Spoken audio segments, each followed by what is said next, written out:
So you get New York Undercover.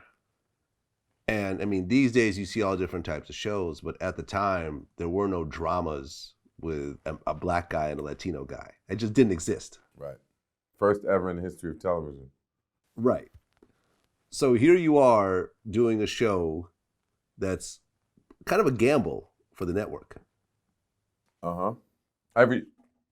Every show's a gamble for the network. Right. But I'm talking about like but you guys are breaking ground here. Mm-hmm.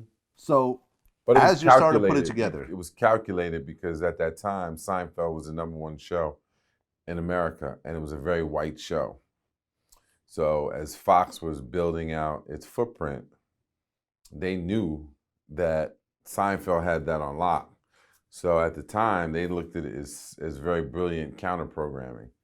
And a few years earlier, Miami Vice had already worked with a black and white cop. So they knew that there was a space that could be occupied. And it was based on some real dudes. Not like it was just some pure fabrication. It was based on some actual cops out of Chicago that were like hood dudes that became cops, that looked and walked and talked just like the dudes that they were arresting. So it was based on something that was real.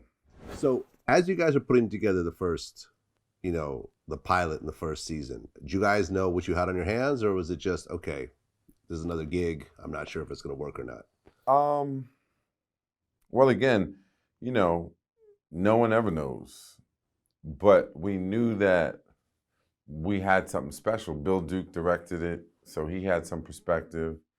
Dick Wolf was already having some success with Law and Order.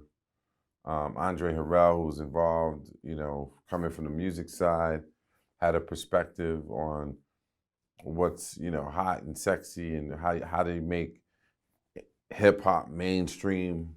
And so there was a sense that, like, we knew we were doing something special. There's no question about it. We knew, I'd never seen anybody like me on television. And so being raised in Harlem, I took a lot of pride in presenting a character a certain way. The Timbs, the Army jackets, my toothpick, my Air Force Ones, my swag was all like, I'm from here. I know, like, we literally shot in the neighborhoods I grew up in, the streets I used to run as a kid. So there was a pride in getting it right, because I'd see other dudes supposed to be from New York and not getting it right. And I was like, nah, this is how this is. And so there was a lot of that. And you knew, sometimes you can shoot something, and I learned this on Cool Runnings. You just look at the reaction of the crew, because crews don't always read the scripts. Some of them do, some of them don't. And you always can have a good sense of how the material is landing based on the reaction of the crew that's watching the filming going on. Camera operators, specifically soundmen. And when you do a take of a scene and you walk off and they go, yo, that, like, you have a sense of it's resonating with people. You won't know how it's all going to get cut together, but once we saw it, we were like, nah, this is it. This is going to work. So like just shooting the pilot, a couple of days ago of the reboot. I mean, number one, we know that the first show worked.